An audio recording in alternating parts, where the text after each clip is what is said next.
नमस्कार, मैं हूं आपके साथ रोहित सरदाना। शाम के 5 बजने वाले हैं और वक्त हो गया है दंगल का। देश के सबसे बड़े सरकारी अस्पताल एम्स के निदेशक डॉक्टर रणदीप गुलेरिया के एक बयान के बाद लॉकडाउन खुलने का इंतजार कर रहे लोगों के माथे पर चिंता की लकीरें आ गई हैं। डॉक्टर रणदीप गुलेरिया का कहना है कि जिस तरह से कोरोना के मामले बढ़ रहे हैं उससे लगता है कि जून में यानी कि अगले महीने कोरोना के केसेस अपने चरम पर होंगे। जी, इस वक्त की यह सबसे बड़ी खबर है। एम्स के निदेशक का यह बयान है, जून के बाद मामलों में गिरावट आने की संभावना है, लेकिन जिस तरीके से मामले बढ़े हैं उसको देखकर लगता है कि जून में ये मामले अपने चरम पर होंगे।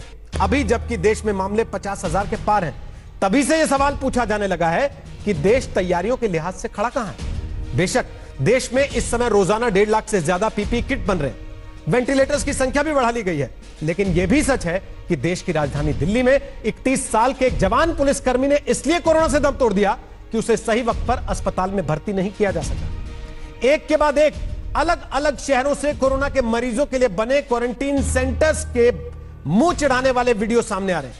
कहीं क्वारंटीन की दीवार फांदकर लोग भाग जा रहे हैं और कहीं पुलिस मोबाइल की लोकेशन का पीछा करते करते कोरोना पीड़ितों को तलाश कर रही है।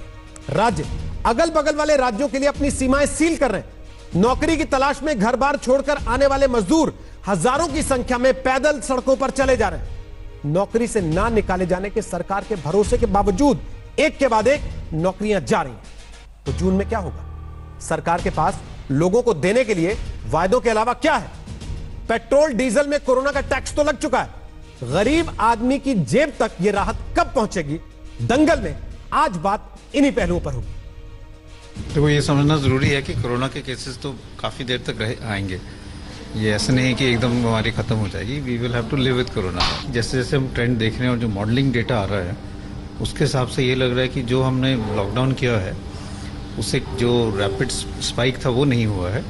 We have time to prepare as far as health care facilities are concern, but cases आस्ता आस्ता जो बढ़ रहे हैं उसके लिए जो प्रेडिक्शन है वो यही है कि समवेयर अराउंड जून एकदम केसेस काफ़ी ज़्यादा हो जाएंगे और उसकी हमें तैयारी करनी चाहिए।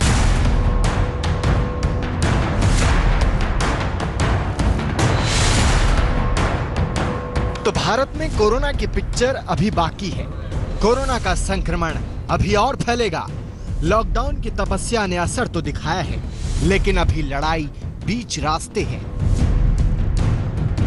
भारत में कोरोना के कुल मामले अब तक 52,952 हो चुके हैं।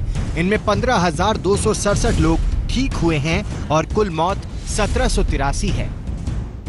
तो अगर आप सारा ग्लोबल डेटा देखें तो एक दफ़ा जब पीक होता है तो उसके बाद आस्ता आस्ता प्लेटू होके केसेस कम होने लगते हैं। न्यूयॉर्क में भी अब कम हो गए हैं, इटली स्पेन में भी कम होने लगे। तो हमारा भी आस्ता आस्ता जो है केसेस जो है उसके बाद अगले कुछ हफ्तों में कम होने चाहिए। कितना लंबा चलने वाला है कोरोना का पीरियड? ये तो प्रेडिक्शन कहना बड़ा मुश्किल है।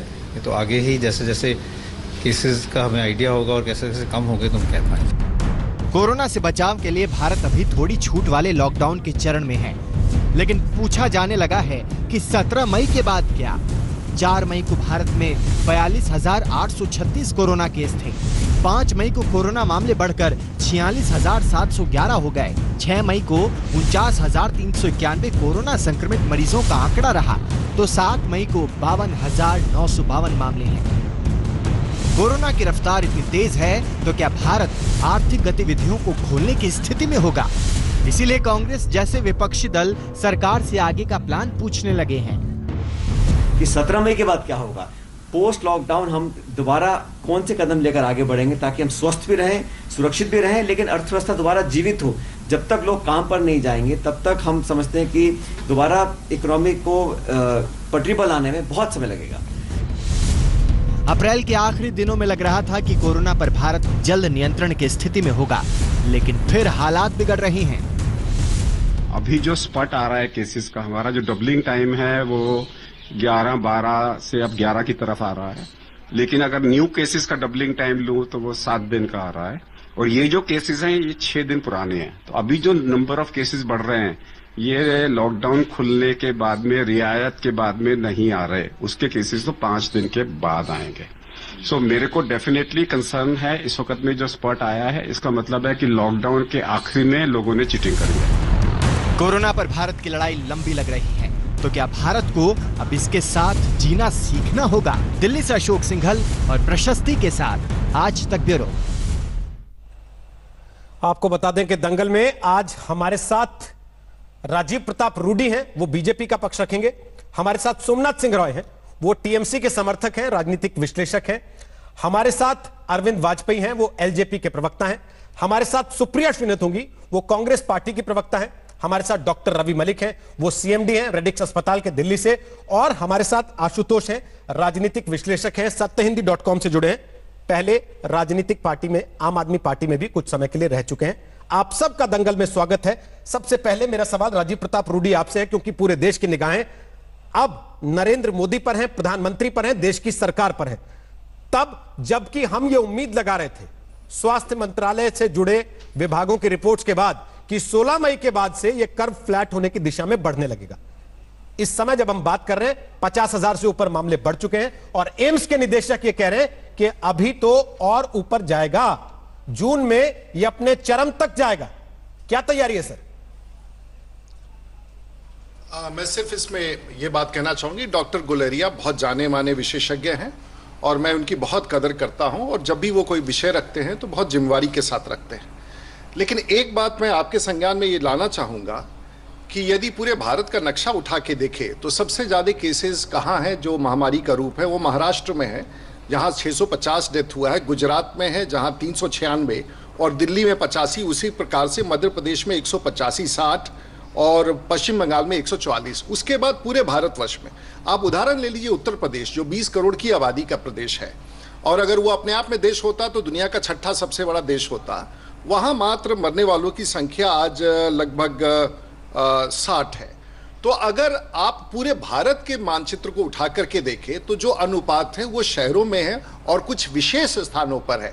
सरकार के लिए चुनौती है कि अब क्योंकि ये पूरा पीक और पैटर्न का विश्लेषण हो चुका है और हम लोगों ने पूरी दुनिया का अध्ययन किया और भारत के विशेषज्ञों ने भी भारत का अध्ययन किया है, मेरे जैसे आदमी का व्यक्ति का राय है कि सरकार ने इस पर पूरी तरह से निगाह रखी है। राज्य सरकार भी पूरी तरह से सचेत है। ये लॉकडाउन की परिभाषा को अब नए सिरे से देखना होगा कि जहां इसका संक्रामक अधिक है, जिसका प्रभाव अधिक है या जहां से फैलने की संभावना है, वो विशेष लॉकडाउन में जाएगा। लेकिन सरकार ने यह भी निर्णय किया है कि जहां जहां ये स्थिति सामान्य है, सभी प्रिकॉशंस को बरतते हुए हमें यह प्रयास करना होगा कि उन क्षेत्रों में जहां इसका प्रभाव नहीं है वहां प्रभाव ना फैले और आर्थिक गतिविधि भी वापस लौटे। तो मुझे लगता है कि एक तरफ हमें कोरोना की लड़ाई से लड़के बाहर निकलना है और दूसरी तरफ आर्थिक विकास के पहलू को भी आगे ला करके चलना है। तो मुझे लगता है इस विषय को अगर हम लोग विश्लेषित करें, और तीसरा मेरा बिंदु अंतिम है कि अब भारत तैयार हो गया और मोटे तौर से जानकारी मिल गई है कि हम कैसे इस चुनौती का सामना करेंगे। लोगों को भी पता है कि ये बीमारी क्या है, इसकी लड़ाई हम कैसे, इसके प्रिकॉशंस क्या लेंगे, और देश के प्रधानमंत्री ने पहले दिन से आगाह कराया है कि इसके प्रिकॉशंस क्या होंगे। तो मुझे लगता है कि दोनों के साथ लड़ना और चलना, दोनों साथ लेकर चलना पड़ेगा। ये मेरा विश्लेषण है भारतीय जनता पार्टी के प्रवक्ता के रूप में। क्या मैं इसको ऐसे समझूं कि सरकार ने अपना काम कर दिया, अब जनता जाने कैसे बचना है कोरोना से? इसका भी आप उत्तर चाहेंगे? जी, मैं पूछ रहा हूं आपसे, क्या मैं इसको ऐसे समझूं जो बात आपने कही? देखिए, आपके समझने पर मैं कोई आपत्ति नहीं कर सकता हूं, और आप इसको चुनौती के रूप में देना चाहते हैं, सरकारें चाहे वो राज्य सरकार है, इसे चुनौती स्वीकार करें। और ये कतई बोलना अनुचित होगा कि राज्य सरकारें और केंद्र की सरकार अब जनता के मत्थे डाल रही है। हम नहीं चाहते हैं कि हमारे पास फूड का स्टॉक्स है, हमारी आर्थिक गतिविधि चरमरा चुकी है, पूरी दुनिया की आर्थिक, हमें पेट भी भरना है। कहीं ऐसा ना हो कि जो उपचार है वो बीमारी से ज़्यादा खतरनाक हो जाए। जो एक कहावत है कि कहीं बीमारी का उपचार करने में कि बीमार लोग ऐसे ही ना मर जाए, तो उपचार ही कोई खतरनाक ना हो जाए कि बीमार ऐसे भी मरने लगे। तो दोनों की संभावनाओं के बीच में सरकार को देखना है। सरकार अगर ठेके पर भीड़ बढ़ता है तो उस पर कार्रवाई करती है। सरकार अगर सोशल डिस्टेंसिंग का जिन इलाकों में उल्लंघन होता है उस पर कार्रवाई करती है। लेकिन सरकार ये भी चाहती है कि सामान्य जनजीवन बहाल हो, और उसका फॉर्मूला समय समय पर सरकार दे रही है। लेकिन राजीव जी, हम जिस समय बात कर रहे हैं उससे 2 दिन पहले दिल्ली में एक 31 साल के जवान पुलिसकर्मी की मृत्यु हो गई। सुप्रिया जी, ये वो दिल्ली है जहां पर लगातार ये कहा गया कि सबसे पहले कदम उठाए गए, जहां पर लगातार ये कहा गया कि सबसे ज्यादा टेस्टिंग हम कर रहे हैं, जहां पर लगातार ये कहा गया कि सबसे बढ़िया तैयारी हमने कर रखी है और सबसे ज्यादा हमारे पास बेड वाले अस्पताल मौजूद हैं। वहां एक आदमी मर गया क्योंकि उसको अस्पताल में जगह नहीं मिली। ऑडियो वायरल है, पुलिसकर्मी आपस में बात कर रहे हैं कि 3-3 अस्पताल में ले जाने की कोशिश की, कहीं भर्ती नहीं हो पाया, मृत्यु हो गई उसकी।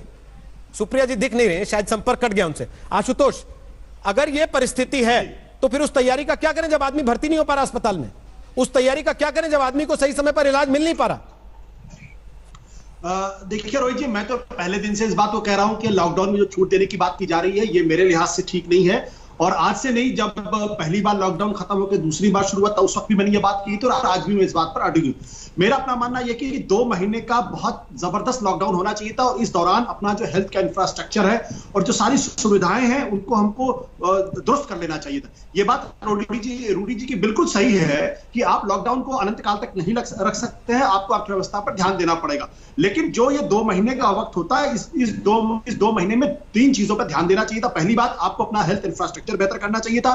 दूसरा, आपको अपना जो टेस्टिंग है उसको मैक्सिमम लेवल पे लेके जाना चाहिए था। और तीसरा, जो सप्लाई साइड है, सप्लाई का मतलब ये कि जो गरीबों तक, क्योंकि इसमें तकलीफ गरीबों को हो रही, तो जो गरीबों को खाना पहुंचाने की बात है, उन तक उनके खाते में पैसा पहुंचाने की जरूरत है, उसको हमें दुरुस्त करना चाहिए था। हमने देखा ये कि पहले लॉकडाउन के बाद से ही कहीं ना कहीं थोड़ी बेचैनी शुरू हो गई कि हमारी अर्थव्यवस्था की हालत खराब है। तो मैं इतना ही कहना चाहता हूं कि अभी भी कुछ जो है हमने गंवाया नहीं है। अभी भी हमको मजबूती के साथ मई के अंत तक लॉकडाउन पूरी तरीके से करना चाहिए। और जो हमने इकोनॉमिक पैकेज 0.9% का दिया है 1,70,000 करोड़ का, उसको 5% कर देना चाहिए, यानी 5 गुना उसको बढ़ाना चाहिए। और ये मैं 5 गुना कोई मैं हवा में बातें नहीं कर रहा हूं, बल्कि दुनिया के जो दूसरे देश हैं वो 15%, 16%, 17%, 18% अपनी जीडीपी का दे रहे हैं। तो अगर हम इसको 1.7 से बढ़ा के अगर हम उसको 8 लाख करोड़ तक अगर हम पहुंचा दें, तो शायद जो दिक्कत गरीबों को आ रही है, खाने पीने की समस्या आ रही है, वो शायद दूर हो जाएगी और जो छोटी मोटी जो इंडस्ट्रीज है उनको भी सपोर्ट मिल जाएगा। लेकिन तो अगर वो कर सकते हैं तो करें। मेरा सवाल है सर कि जो लॉकडाउन किया गया, पहला चरण, दूसरा चरण, तीसरा चरण, वो इस सोच के साथ किया गया कि एक, इससे केस नहीं फैलेंगे, केस तो फैल रहे हैं। वो इस सोच के साथ किया गया कि हम मेडिकली इक्विप्ड हो जाएंगे, अपने आप को अपने पैरों पर खड़ा कर लेंगे। सर, पीपी किट तो हम बना रहे हैं, वेंटिलेटर हमने मंगा भी लिए और मंगा रहे हैं, लेकिन अगर आदमी को भर्ती नहीं कर रहे तो फिर उसका फायदा क्या है? अगर वो लाल फीता शाही में लग जा रहा है तो फिर उसका लाभ क्या है? और उसमें लॉकडाउन क्या बचा लेगा? बिल्कुल रोहित, आपकी बात बिल्कुल सही है। यही तो सरकारों का काम था कि भाई आप लॉकडाउन का इस्तेमाल करिए अपनी पूरे इंफ्रास्ट्रक्चर को मजबूत करने में, ताकि कोई भी आदमी जो है वो दवा के इलाज में उसकी मौत ना हो। अगर ये दिल्ली में हो रहा है तो आप सोच सकते हैं बिहार के छोटे से गांव में क्या हो रहा होगा, या उत्तर प्रदेश के, तमिलनाडु के या आंध्रा के इलाकों में क्या हो रहा होगा। मैं इसी बात को एम्फसाइज करने की कोशिश कर रहा हूं कि जिन चीजों पर हमको इस लॉकडाउन के दौरान फोकस करना चाहिए, दरअसल हमने उस पर उस तरीके से फोकस नहीं किया। अभी प्रधानमंत्री जी ने बहुत जोर देके कहा था अर्थव्यवस्था को लेके कि हम गांव तक हम अब जो है दाल जो है वो लोगों तक पहुंचाएंगे, लेकिन जो डेटा आ रहा है उसके हिसाब से 10 से 15% दाल ही लोगों तक पहुंच पाई है। तो जब तक इसको हम मजबूत नहीं करेंगे, इस स्तर पर जाकर सप्लाई चेन को मजबूत नहीं करेंगे, तो पैनिक जरूर रहेगा। गरीब आदमी कहेगा मुझे खाने को नहीं मिल रहा है, इंडस्ट्री वाला कहेगा मेरी इंडस्ट्री चौपट हो रही है। लेकिन सरकार के लिए मैं निश्चित तौर पर मानता हूं कि अगर कोई भी सरकार होती, कोई भी प्राइम मिनिस्टर होता, कोई भी मुख्यमंत्री होता, तो उसको इस कश्मकश से जूझना पड़ता। लेकिन यही तो लीडरशिप का टेस्ट है। और मैं फिर कहना चाहता हूं कि अभी भी कुछ गया नहीं है। मई के अंत तक सारी लॉकडाउन को पूरी तरीके से मजबूत रखें, छूट बिल्कुल ना दें, और बिल्कुल मजबूती के साथ हेल्थ इंफ्रास्ट्रक्चर को मजबूत करें और सप्लाई साइड को मजबूत करें। नहीं sir, saving lives versus livelihood, ये सवाल इस समय देश के सामने है। अरविंद वाजपेयी एक तरफ आपको कारखाने खोलने हैं, दूसरी तरफ मजदूर कह रहा है कि हमको घर जाना है। आज बिहार आने वाली केरल से 5 ट्रेनें रद्द कर दी गई। आरोप लगाया गया कि नीतीश कुमार साहब आने नहीं देना चाहते अपने यहां पर ट्रेनों को। दूसरी तरफ से कहा गया कि नहीं साहब, कारखाने खुल गए इसलिए मजदूर खुद ही वापस जाना चाहता है, उसको लगता है अब काम मिल रहा है तो काम क्यों ना कर लूं। इसके बीच में बैलेंस कैसे करेंगे? हिंदुस्तान की भूगोल में ये red zone, green zone, orange zone को मैनेज कैसे किया जाएगा? देखिए ऐसा है रोहित जी, जहाँ तक मजदूर साथियों का सवाल है, अभी तक 140 ट्रेनें, स्पेशल ट्रेन चल चुकी हैं और उसमें करीब ये पहुँच गए हैं, हमारे करीब 2.5 लाख मजदूर पहुँच चुके हैं अभी तक। तो देखिए उसमें नॉर्म्स बनी हुई हैं कि कितने की ट्रेन चलेगी। जैसे ही 1200 आदमी की लिस्ट तैयार होती है, ट्रेन चलने लगती है। तो ये ना कहिए कि भाई मजदूरों के बारे में सोचा नहीं जा रहा। देखिए मजदूर, सबसे पहले प्रधानमंत्री जी ने अगर सोचा तो मजदूरों के बारे में सोचा था और 1,70,000 करोड़ का पेमेंट किया था और उसकी पहली किस्त 40 करोड़ लोगों को पहुंच भी गई है। दूसरी तरफ क्या है कि 46,000 करोड़ का राशन जो है, जो एक्स्ट्रा दाल चावल और गेहूं देना था, रामविलास पासवान जी के मिनिस्ट्री ने वो वहां तक राज्यों को पहुंचा दिया है और राज्य उसको डिस्ट्रीब्यूट भी कर रहे हैं। देखिए समस्या तो है, संकट है, महामारी है, प्रश्न है कि लॉकडाउन खोलें या न खोलें। एक तरफ खाई है, दूसरी तरफ कुआं है। अगर लॉकडाउन पूरा खोलेंगे तो अर्थव्यवस्था के चक्कर में तो इधर से जाने जा सकती हैं, और अगर अर्थव्यवस्था को बंद रखेंगे तो देश पे संकट, महासंकट में परिवर्तन हो जाएगा। इसी को तो सामंजस्य से बिठाना है हमको, और इसीलिए ब्यूरोक्रेटिक सेटअप, एक्सपर्ट्स, मेडिकल की एक्सपर्ट्स टीम, सारी चीजें इसी में लगी है कि किस तरीके से सांप भी मर जाए और लाठी भी न टूटे। आपको याद होगा प्रधानमंत्री जी ने क्या कहा था? पहला ये कहा था कि जान बचानी है, और जब दूसरा उन्होंने किया तो उसमें कहा जान भी है और जहान भी है। तो हम उसको कोऑर्डिनेट करने की कोशिश कर रहे हैं, लेकिन इसके साथ ये भी है कि जैसे ही लॉकडाउन 2 में रिलैक्स किया, 3 में आते आते जैसे ही रिलैक्स की गाइडलाइंस आई, आंकड़े बढ़ने लग गए। तो देखिए ये बड़ी समस्या का दौर चल रहा है इस वक्त, और इस वक्त क्रिटिसाइज नहीं करना है। मैं डॉक्टर रवि मलिक से थोड़ा सवाल पूछना चाहता हूं। पॉजिटिविटी के साथ और कॉन्फिडेंस के साथ इससे लड़के हम जीत सकते हैं, जो कि प्रधानमंत्री जी और हमारी सरकार ये कर रही है। एक सेकंड, मैं एक सीधा सवाल पूछना चाहता हूं डॉक्टर रवि मलिक साहब से। क्या मैं इस चीज को मान लूं, हम इस चीज को स्वीकार कर रहे हैं डॉक्टर साहब कि अभी जून का महीना आएगा, जैसा गुलेरिया जी ने कहा कि अभी पीक करेंगे केसेस और ऊपर जाएंगे, मामले चरम पर आएगा, तो हम इसको स्वीकार कर लें कि 5,000 मामले बढ़ना, 2,000 मामले बढ़ना, 2,500 मामले बढ़ना, 300 लोग मर जाना, 150 लोग मर जाना, ये this will be a new normal, अभी एक सामान्य बात होगी, इसको जिंदगी का हिस्सा मान लें हर रोज के लिए और इसकी चिंता करना बंद कर दें?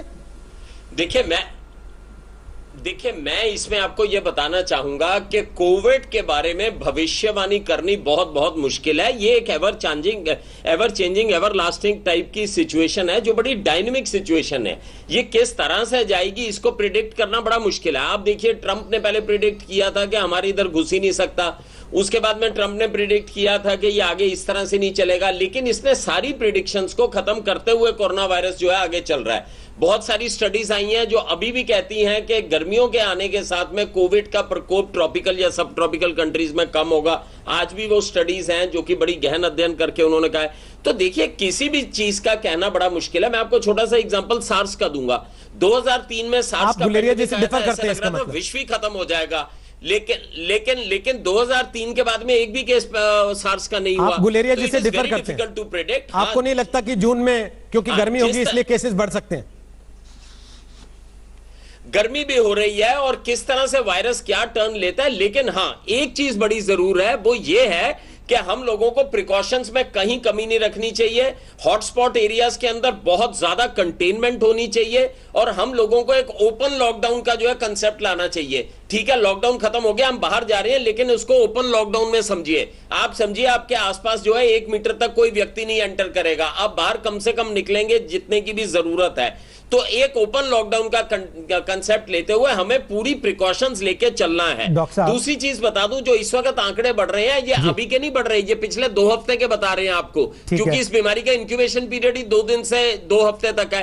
अभी के जो आंकड़े हैं वो आने वाले 2 हफ्ते में हमें मालूम चलेंगे। तो प्रिडिक्शंस जो है वो हम कर तो सकते हैं, लेकिन वो सही निकलेंगी नहीं निकलेंगी, इट इज डिफिकल्ट टू से। ठीक है, अब मेरा सवाल सुप्रिया जी से है। सुप्रिया जी कनेक्ट हो गई है वापस। सुप्रिया जी मेरी आवाज आ रही है आप तक? सुप्रिया जी अभी 50,000 के पार है मामला, तभी एकदम से हड़कंप जैसी स्थिति लगती है। आंकड़ा सुनते ही लोगों के दिमाग में तनाव होने लगता है। डॉक्टर गुलेरिया का कहना है कि जून में अभी और ये चरम पर जाएगा। हमारे देश की राजनीतिक पार्टियां तो अभी एक दूसरे के आमने सामने खड़ी हैं। जून जुलाई में अगर मामले बढ़ गए तब क्या होगा? रोहित जी, सबसे पहले तो कोविड की बात पर दलगत राजनीति होनी नहीं चाहिए और आप लोगों को इसको और कम कराना चाहिए। मैं सिर्फ एक छोटा सा आंकड़ा आपको बताना चाहती हूँ। टेस्ट पॉजिटिव रेट, आप 100 लोगों का टेस्ट करते हैं, उसमें से 4% पहले भी पॉजिटिव आ रहे थे, 4% अभी भी पॉजिटिव आ रहे हैं। क्योंकि आपकी टेस्टिंग बढ़ती जा रही है। आज है कि 3600 मामले आ गए, कल 4000 मामले आएंगे, क्योंकि आपने टेस्टिंग बढ़ाई है। तो टेस्ट पॉजिटिव रेट जो है वो निरंतर 4% पे बढ़ा हुआ है, जैसे कि मोर्टालिटी रेट निरंतर 3% पे बना हुआ है। तो समझना होगा कि जितने ज्यादा लोगों की आप टेस्टिंग करेंगे उतने ज्यादा मामले सामने आते जाएंगे। जैसा कि पहले भी कहा गया और प्रधानमंत्री जी ने खुद भी ये कहा है कि पहले जान है तो जहान है की बात थी, अब जान भी जहान भी। हर विशेषज्ञ का कहना है कहीं ऐसा ना हो कि कोरोना से तो देश बच जाए लेकिन भुखमरी और स्टारवेशन और बेरोजगारी से मर जाए। इसीलिए सामंजस्य बैठाना ही पड़ेगा, बिना उस सामंजस्य को बैठाए हम आगे नहीं बढ़ सकते हैं। मैं बार बार कहती हूं ये आपदा है, ये एक भयंकर भयावह आपदा है, इसमें हम सब लोगों को साथ रहकर इसका सामना करना पड़ेगा और सामंजस्य सबसे ज्यादा केंद्र सरकार और राज्य सरकारों को बिठाना पड़ेगा, क्योंकि अग्रिम प्रहरी फ्रंट लाइन वॉरियर्स इसमें से राज्य सरकारें हैं।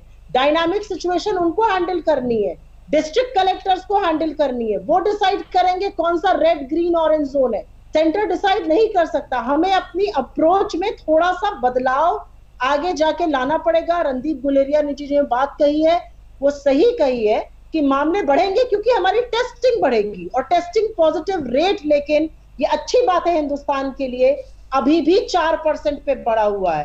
पहले अगर आप 10 लोगों को करते थे तो उसमें से 4% पॉजिटिव आते थे, अब आप अगर 100 को करते तब भी 4% पॉजिटिव आ रहे हैं। क्या ये अच्छी बात है हमारे लिए? आपकी बात का ये अर्थ समझूं कि आप कह रही हैं केंद्र और राज्यों में सामंजस्य नहीं है फिलहाल, कम से कम लॉकडाउन के तीसरे दौर में हम पहुंच चुके हैं, लेकिन आपस में अभी तक बन नहीं पाई है ठीक से।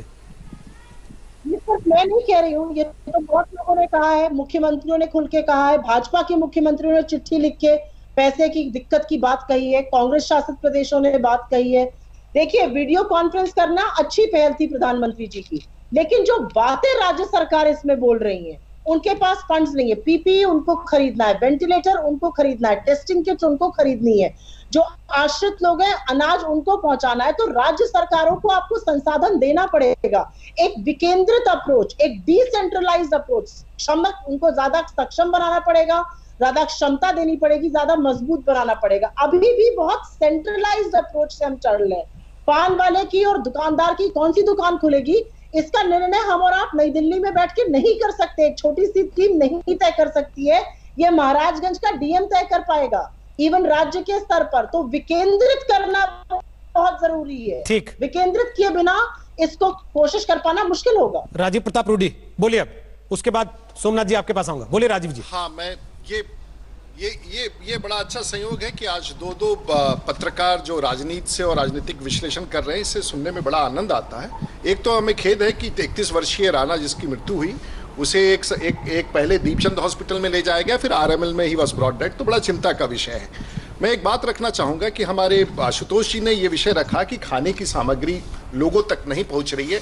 थोड़ा इनके अध्ययन का अभाव मुझे दिख रहा है, क्योंकि जैसे मैं बिहार से अगर सैंपल टेस्ट लूँ तो हमारे यहाँ पीडीएस सिस्टम से जो प्रधानमंत्री ने पैकेज घोषित किया था 3 महीने तक, खाद्य आपूर्ति पर्याप्त है और आपको एक भी ऐसा केस नहीं मिलेगा जहां पीडीएस के माध्यम से, और जो दाल आपूर्ति कराया गया था वो इस माह से उसका भी वितरण होने लगा है, और 3 महीने का एलपीजी का गैस का सिलेंडर भी पहुंचा है, लोगों के खाते में जो पैसे जाने थे वो भी गए।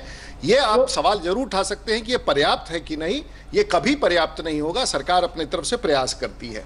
आपने टेस्टिंग की बात कही, टेस्टिंग बढ़ाना आवश्यक है, लेकिन एक बात तो हम समझ सकते हैं कि आप टेस्टिंग तो छुपा सकते हैं, लेकिन मरने वाले लोगों की संख्या आप नहीं छुपा सकते हैं, और भारत में ये लगभग 3% है। तो मरने वाले लोगों की संख्या का अगर अनुपात हम समझना चाहेंगे तो उस अनुपात में देश में कितना प्रभावित कर रहा है कोरोना, ये भी हम आकलन कर सकते हैं।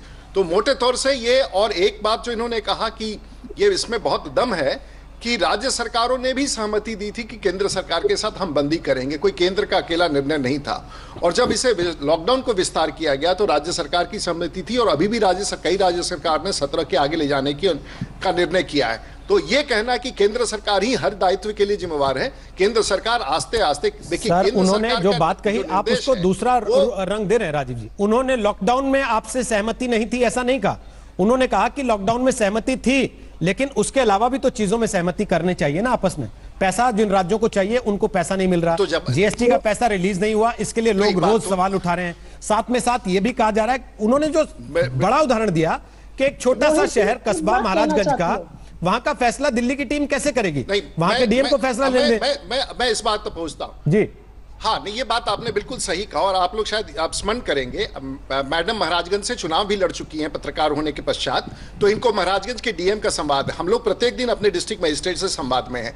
ये केंद्र सरकार का निर्णय नहीं है कि कहाँ कहाँ, एक बार वो लिस्ट बन गया तो हम सब महसूस कर रहे हैं और केंद्र की सरकार भी महसूस कर रही है कि लॉकडाउन लोकलाइज होना चाहिए। 125 करोड़ के देश में 125 करोड़ के देश को दिल्ली से बैठ करके बंद कर देना संभव नहीं है। प्रारंभिक तौर पर प्रयास किया गया, लेकिन अब यह महसूस किया जा रहा है कि लोकलाइज्ड लॉकडाउन की आवश्यकता है। जैसे दिल्ली में, मुंबई में, पूना में, सूरत में, जहां जहां इसका प्रभाव क्षेत्र ज्यादा है वहां, और अगर किसी कॉलोनी में, किसी इलाके में, किसी इंडस्ट्रियल इलाके में हुआ तो लोकलाइज्ड लॉकडाउन जो पूरी दुनिया ने किया है, इसकी आवश्यकता है। तो मैं समझ सकता हूं कि जो आप बात कर रहे हैं, लोकलाइज्ड लॉकडाउन में क्योंकि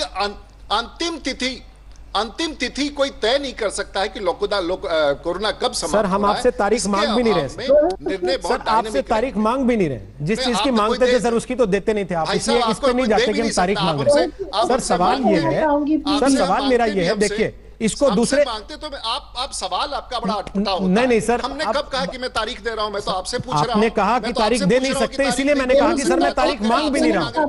आपका सर कोई तारीख मांग भी नहीं रहा है आपसे कि आप लॉकडाउन कब पूरा खोल देंगे या कब से सब कुछ चालू हो जाएगा। मेरा सवाल राजीव जी ये है, आप लोग जब लोकलाइज लॉकडाउन की बात कर रहे हैं सर, राजीव जी जब लोकलाइज लॉकडाउन की बात कैसे कह दिया कि आपसे हम नहीं मांग रहे हैं?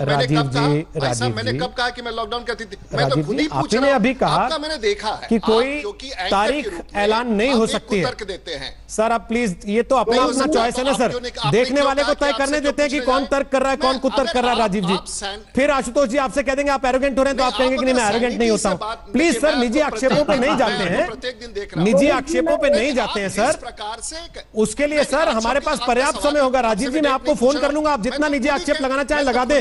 इस समय आप देश की सरकार के प्रतिनिधि के तौर पर देश के सामने अपनी बात रख रहे हैं। आपको मेरा स्टाइल पसंद नहीं है, आप मुझे फोन पे बताएं, कोई आपत्ति नहीं, लेकिन टीवी पर बैठकर आप देश के सरकार के नुमाइंदे के तौर पर देश के लोगों को बताएं। सर उसमें समय जाया नहीं करना चाहिए। मुझे लगता है आप एक बड़ी पोजीशन में हैं, उस बड़ी पोजीशन की हैसियत से बात करनी चाहिए आपको, बजाय इसके कि आप मेरे साथ इस चीज में उलझे कि मेरा सवाल पूछने का तरीका आपको पसंद नहीं है। अंतिम तिथि नहीं दे सकता है। मैंने नहीं कहा सर कि मैं आपसे अंतिम तिथि मांग रहा हूं। मेरा सवाल केवल ये है सर, प्लीज मैं वापस लोकलाइज लॉकडाउन पे आ रहा हूं। राजीव जी आपका सवाल, अगर आप सीधा सवाल करेंगे, अगर आप अपना शो ढंग से चलाना, अब सर सवाल भी मैं आपसे पूछ के करूं, शो भी मैं आपके हिसाब से चलाऊं, तो फिर एक काम कर लीजिए, आप यहीं आके बैठ जाइए। आपको वैसे ही बुरा लग रहा है कि पत्रकार राजनीति में चले गए, तो आप आके बैठ जाइए यहाँ पर, फिर कर लीजिए, बिल्कुल आप ही कर लीजिए सर। आप इसी प्रकार ये दो लोग बैठे हैं, आपको जवाब दे देंगे। फिर ये आपको बता ही रहा हूं, बैठिए ना सर, आके पता लगेगा आपको। फिर वहां बैठ के कहना बहुत आसान होता है, इसलिए बार बार कह रहा हूं निजी आक्षेपों में नहीं पड़ते हैं सर।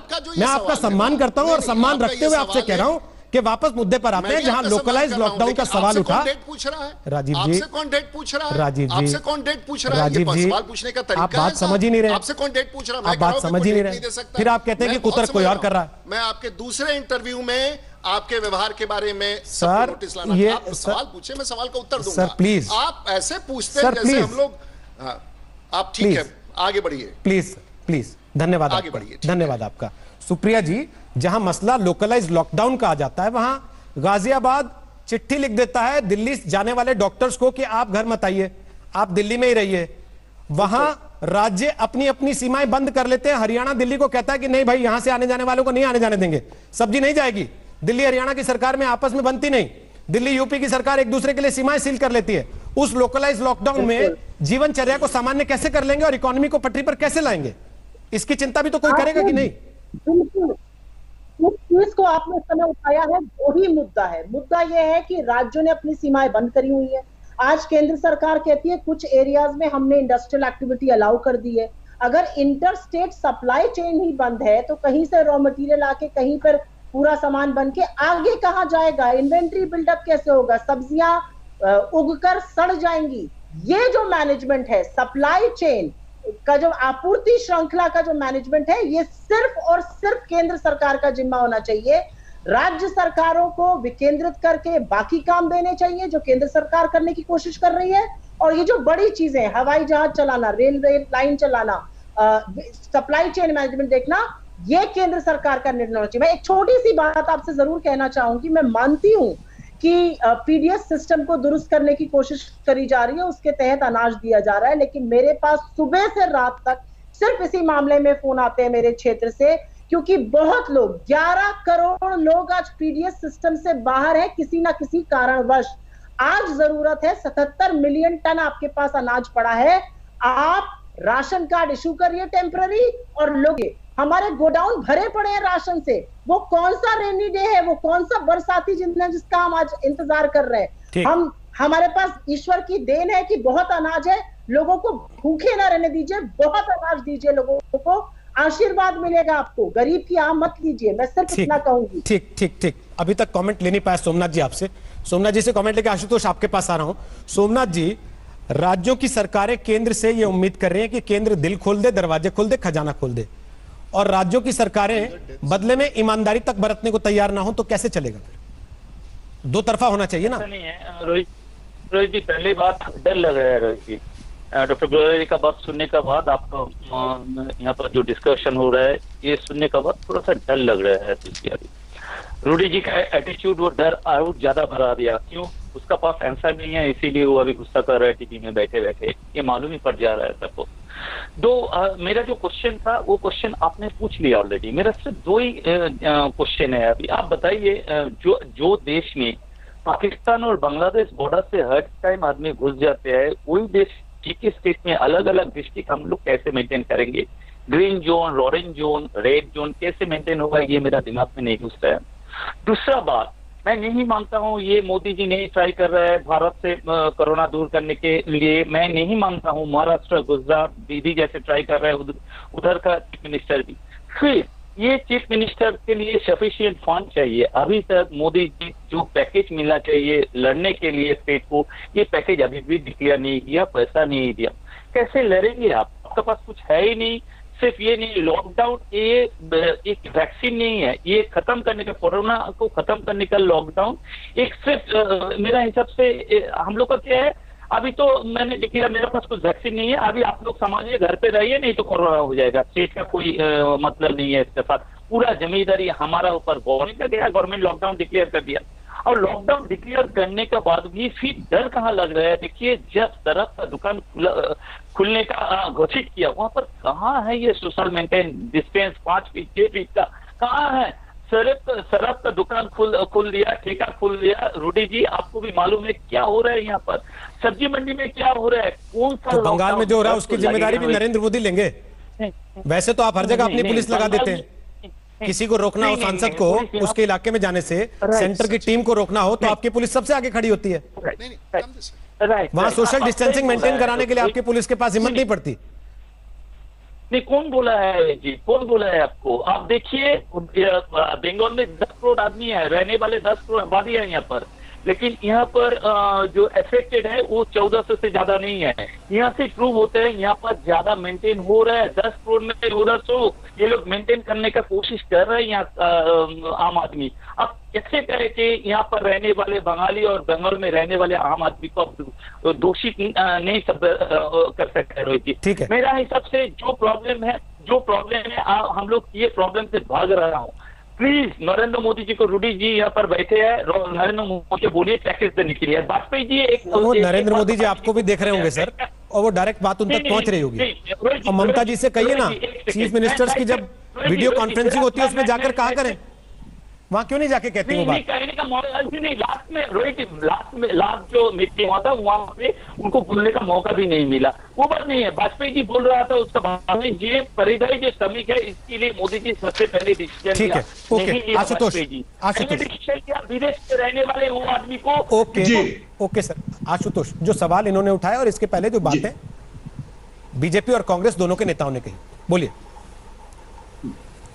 नहीं, देखिए, मैं अभी जो सुप्रिया जी ने जो बात कही है, सप्लाई चेन की बात कही है, मुझे लगता है कि 3 स्तरों पे काम होना चाहिए था। और मैं ये बिल्कुल समझ नहीं पाता हूं कि इतने बड़े संकट के समय में भी दिल्ली और गुड़गांव के बीच में किसी तरीके का कोई संवाद ही नहीं है। अगर संवाद नहीं है तो दोनों राज्यों के मुख्यमंत्री कर क्या रहे? अरे फोन उठाइए, एक दूसरे से बात करिए। अगर फोन पे डर लगता है तो जूम पे बात करिए, जूम पे बात करना, स्काइप पे बात कर लीजिए। तो अब ये समस्या अगर आपने बॉर्डर पे जो अगर उस पर छोड़ दिया तब तो फिर इस देश का कल्याण हो चुका। तो जो सप्लाई की बात जो है वो सप्लाई कैसे आगे बढ़ेगी? आपने बॉर्डरिंग बंद कर दिया, पहली बात। दूसरी बात, मेरा यह मानना है कि देश के प्रधानमंत्री और राज्यों के मुख्यमंत्री ये पॉलिसी तो तय कर सकते हैं, लेकिन उसको एग्जीक्यूट कौन करेगा? ये कैबिनेट सेक्रेटरी का काम नहीं है कि तमाम राज्यों के मुख्य सचिवों के साथ बातचीत करे और वो प्रोटोकॉल तय करे कि भाई जहां पे रेड जोन है, रेड जोन से ग्रीन जोन, इसके बीच में कैसे एक दूसरे के बीच में संवाद होगा और कैसे चीजें इधर से उधर स्मूथली चलेंगी ताकि इंटर स्टेट प्रॉब्लम ना पैदा हो, ताकि ये बॉर्डर की दिक्कत पैदा ना हो। तो मुझे लगता है कि ये जो हमारी ब्यूरोक्रेसी है, अगर वो अपना रेड टेपिज्म छोड़ देकर लीडरशिप दिखाने का काम करे, अगर कैबिनेट सेक्रेटरी साहब अगर सारे मुख्य सचिवों के साथ रोज अगर किसी तरीके से कोऑर्डिनेशन कर सके और तमाम मुख्यमंत्री एक दूसरे से फोन पर बात कर सके, तो मुझे नहीं लगता है कि गुड़गांव दिल्ली जैसी कोई समस्या हो सकती है। लेकिन अगर आपके ईगो बहुत बड़े बड़े हैं तो फिर इसका कोई हल नहीं है। मैं फिर इस बात को कहना चाहता हूं कि अभी भी जैसा राजीव जी ने कहा कि भाई पीडीएस सिस्टम के तहत सारी चीजों का डिस्ट्रीब्यूशन हो रहा, मैं उनसे एक ही बार गुजारिश करूंगा कि कृपया आप मेरे साथ एक बार बिहार चलिए और चल के मैं देख लेता हूं वहां पे कितने लोगों को मिला है, कितने लोगों को नहीं मिला है। जो सारे डेटा, सारे एनालिसिस जिस वक्त आ रही है। सर बिहार चलने का सवाल तो ये भी है, मैं पूछना भी चाह रहा था, रूडी जी गुस्सा आ गए, उस समय पूछा नहीं।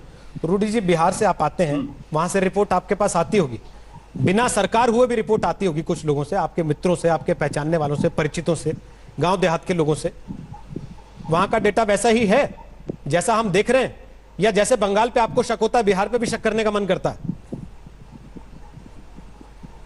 देखिए, मैं 2-3 बातें आपसे शक नहीं है। और बिहार के राजनीति में मैं 30 साल से जीतता आ रहा हूं, तो सिर्फ यहां बैठा नहीं हूं, और वहां के मुख्यमंत्री हो, राज्य के मंत्री हो, जिला के शासन से प्रत्येक दिन बात होती है। व्यवस्था नया है वीडियो कॉन्फ्रेंसिंग पर, और कांग्रेस के प्रवक्ता ने कहा कि देश में लोग भूख से मर रहे हैं। मुझे पूरे भारत में 130 करोड़ लोगों के बीच में आप मुझे 100 ऐसे लोगों की सूची उपलब्ध करा दें जो भूख से मर गए हों। इस तरह से आरोप लगाना, राज्य सरकारें किस प्रकार से खाद्य अनाज पहुंचा रही हैं, किस प्रकार से लोगों की सेवा हो रही है, किस प्रकार से जिला प्रशासन, डिस्ट्रिक्ट मजिस्ट्रेट से सब डिवीजन से लेकर बीडीओस लगातार पीडीएस शॉप की मॉनिटरिंग कर रहे हैं, और किस प्रकार से लोगों तक राहत पहुंचाया जा रहा है। यह जरूरी है कि वो पर्याप्त नहीं होगा, लेकिन ये कह देना कि 130 करोड़ जनता में से 100 करोड़ में से 130 में से 10 करोड़ 20 करोड़ लोग भूख से मर गए, ऐसा आरोप लगाने वाले लोगों को 5 बार सोचना चाहिए। जिनका संवाद धरती से टूट जाता है, तो ये अनुमान आधारित संवाद का उचित मैं नहीं कहूंगा। किसी ने कहा कि red zone, orange zone, green zone हमको समझ में नहीं आता है। आखिर सरकारें जब शासन चलाएंगी तो कोई ना कोई फॉर्मूला बनाया जाएगा, और उस फॉर्मूले के तहत वो कामयाब होगा, ना कामयाब होगा, उसमें संशोधन की जरूरत होगी, वो करते जाएंगे। लेकिन क्या हमारे बीच पर इस मंच पर बैठा हुआ व्यक्ति या कोई भी राज्य का व्यक्ति या कोई मुख्यमंत्री कोई फाइनल रेसिपी हमें दे सकता है कि ये 4 चीजें कर दो, सभी समस्याओं को निदान हो जाएगा? मैं रोजी आपसे यही कहना चाह रहा था कि ये डायनेमिक सिचुएशन है। एक तरफ चुनौती कोरोना का है जिसका अंतिम तिथि निर्धारित नहीं कर पाएंगे। आपने पूछा रूडी जी आप बता देंगे क्या, आपसे हम पूछेंगे क्या? ऐसा नहीं कहना चाह रहा था, मैं ये कहना चाह रहा था कि इसकी अंतिम तिथि निर्धारित नहीं है। इसकी चुनौतियां प्रत्येक दिन राज्य सरकारें, अब नोएडा में अगर केसेस आ जाता है, गाजियाबाद में आ जाता है, तो गाजियाबाद का डिस्ट्रिक्ट मजिस्ट्रेट अगर वहां लॉकडाउन कर देता है तो इसकी जरूरत है। तो हमें समझना होगा कि अगर गुड़गांव में और गुड़गांव के फेज 41, 42 में हो जाता है और बॉर्डर के पास सील करना पड़ता है, तो ये डिस्ट्रिक्ट मजिस्ट्रेट को एक तरफ अगर आप वो नहीं रोक पाता है तो उसे आप कहेंगे कि निकम्मा है, राज्य सरकार निकम्मी है। अगर वो कदम आता है तो आशुतोष जी कहते हैं कि ईगो है और 2 राज्य के मुख्यमंत्री बात। आज की स्थिति में जितने मुख्यमंत्री हैं एक दूसरे से बात कर रहे हैं, प्रधान सचिव, कैबिनेट सचिव, राज्यों के सचिव, सब एक दूसरे से मिलकर के तमाम समस्याओं को निपटाने का। इसमें कमियां 50 हो सकती हैं, लेकिन 125 करोड़ का देश मोटे तौर पर संचालित ढंग से चल रहा है। हम आपको विपक्ष का सहयोग मिल रहा है कि नहीं मिल रहा है? जहां आपकी राज्य सरकारें नहीं है वहां सहयोग मिल रहा है कि नहीं आपको?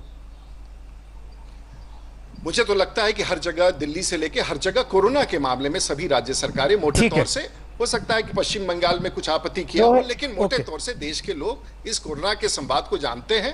और बिहार और पश्चिम बंगाल में एक समस्या है, वहां चुनाव है, तो पश्चिम बंगाल थोड़ा चुनाव से ज्यादा प्रभावित सर, जान होगी तब तो चुनाव होगा ना। अभी अगर राजनीतिक पार्टियां चुनाव सोचेंगी फिर तो हो गया।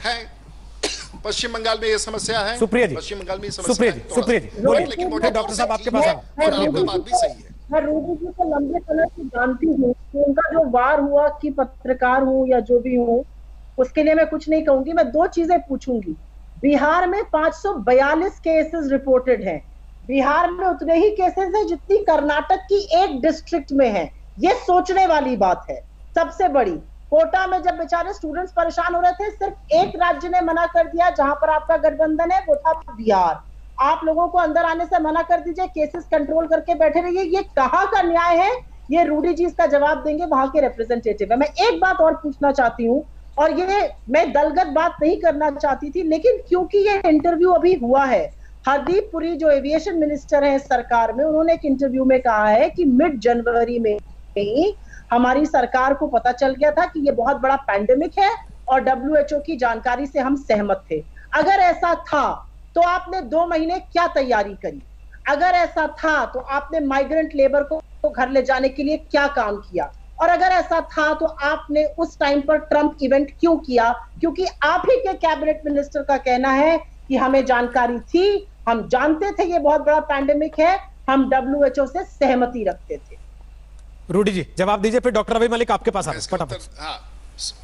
हाँ, मैं सिर्फ ये कहना चाहता हूं कि इन्होंने बिहार की स्थिति कही, और बिहार में कर्नाटक में ये बेसिक चीज जब अंडरस्टैंडिंग कमी होती है, कर्नाटक में माइग्रेंट्स बाहर से, हमारे यहाँ माइग्रेंट्स लौट के आ रहे थे, और तब भी हम लोगों ने 500 बार बिहार की सरकार ने, कर्नाटक में कोई पूरे भारत भर के माइग्रेंट नहीं जा रहे थे। तो भौगोलिक स्थिति से सहमत होना चाहिए। बिहार के कम से कम 3 करोड़ लोग बाहर हैं, जिसमें से लगभग 50 लाख लोग वापस लौटना चाह रहे थे, और बहुत लोग चले आए। 1 मिनट, आप जितना देर मैडम बोल रही थी मैंने कुछ नहीं बोला, आप सुनने की आदत डालिए। अभी आपको राजनीति में बहुत लंबा जाना है। मैं ये कह रहा था कि हम मानते हैं कि हमारी बहुत सारी कमियां, लेकिन बिहार सरकार ने 500 में नियंत्रण किया और 4 डेथ है। मैडम सुना कीजिए, मैडम प्लीज सुना कीजिए, अभी तो शुरुआत है। आपका ना, आप पत्रकार थी तो वो देखिए, आशुतोष जी चुपचाप सुनते हैं, अपनी बात रखते हैं, फिर सुनते हैं, हम भी आपकी बात सुनते हैं। मेरा ये आपसे आग्रह है कि और ये 30 जनवरी को ये संवाद पूरे भारतवर्ष में आया, और जो केरल में पहला मिला, और उसके बाद से कोरोना की बीमारी कोई भारतवर्ष में पहले नहीं थी जिसकी तैयारी करके, अगर आपको पता होता तो दूसरी बात है, कांग्रेस के नेता को पता, लेकिन हमें नहीं पता था कि इस तरह की बीमारी भारत में आ रही है, दुनिया में आई है, और जिसकी लड़ाई की तैयारी सब राज्यों ने, उसमें कांग्रेस का, छत्तीसगढ़ का भी शासन है, उसने भी किया है। और आपके सुझाव बहुत अच्छे हैं, शासन में रह करके सुझाव देना, शासन के बाहर में रह के सुझाव देना, इसमें फर्क होता है। और मैं समझ सकता हूं कि मेरे सभी संवाद आपको सही नहीं लगेंगे, लेकिन समय के साथ आप भी इस विषय को समझ पाइएगा। एक आखिरी सवाल, डॉक्टर रवि मलिक, आपको लगता है डोनाल्ड ट्रंप ले आए कोरोना? जो अभी सुप्रिया जी ने कहा कि आपने क्यों किया नमस्ते ट्रंप, आज देख लीजिए गुजरात की क्या हालत है। हेलो, आवाज नहीं आई। डॉक्टर रवि मलिक, आपको लगता है कि डोनाल्ड ट्रंप आए थे जब भारत 3 महीना पहले, तभी वो कोरोना ले आए थे, जैसा आज कांग्रेस को लग रहा? नहीं, ऐसा तो नहीं लगता कि जब डोनाल्ड ट्रंप आए थे तो अपने साथ में वो कोरोना ले आए थे, ये वाली बात तो बिल्कुल नहीं है। लेकिन हाँ, ये जरूर है कि चाइना ने हमारे को कब बताया है, WHO को कब बताया, उस पर कई सवालिया निशान जरूर शुरू हो रहे हैं उठने के। चाइना ने शायद टाइमली नहीं बताया और ये पैंडेमिक कंट्रोल हो सकता था वर्ल्ड में फैलने के लिए। जहां तक डोनाल्ड ट्रंप का तल्लक है, मैं नहीं सोचता कि वो हमारे हिंदुस्तान में ये जो है कोरोना लेके आए हैं। दूसरी चीज मैं ये बता दूं कि हम लोगों को अब एक मत होकर 2 चीजें करनी बड़ी जरूरी हैं, क्योंकि स्ट्रेटजी तो हमारे को जानी पड़ेगी और लानी पड़ेगी। सबसे पहले हमारी स्ट्रेटजी ये होनी चाहिए, जितने रेड जोन है उनके साथ काफी स्ट्रिक्टनेस करें, और ग्रीन जोन को प्रोटेक्ट करते हुए वो इकोनॉमी की सपोर्ट दें, क्योंकि टारगेटेड अप्रोच होनी बड़ी जरूरी है। दूसरी चीज ये भी है कि गवर्नमेंट और प्राइवेट ऑर्गेनाइजेशन सबको जो है इकट्ठे मिलकर करना पड़ेगा। प्राइवेट की पार्टिसिपेशन भी अभी थोड़ी कम है अगर देखा जाए। थोड़ी सी रिसर्च भी बहुत तेजी से होनी चाहिए, क्योंकि जैसे ही हमें पता चल जाता है कि इसकी ये बीमारी और ये वैक्सीन है, तो हमारी जो डर है वो काफी हद तक खत्म हो जाएगा। टेक्नोलॉजी का मैक्सिमम यूज होना चाहिए। जहां तक कि कोरोना की प्रिडिक्शन का तल्लक है, वो प्रिडिक्ट कर पाना बहुत बहुत मुश्किल है, क्योंकि ऊंट किस करवट बैठता है वो कहना बड़ा मुश्किल है, जिस तरह से इंटरनेशनल सिनेरियो चल रहा है। बहुत बहुत शुक्रिया आप सबका। नमस्कार, मैं हूं अंजना ओम कश्यप। हमें उम्मीद है ये वीडियो आपको पसंद आया होगा। लेटेस्ट खबरों के लिए यूं ही देखते रहिए आज तक, और इस वीडियो के पसंद आने पर लाइक, शेयर एंड सब्सक्राइब करना ना भूलें।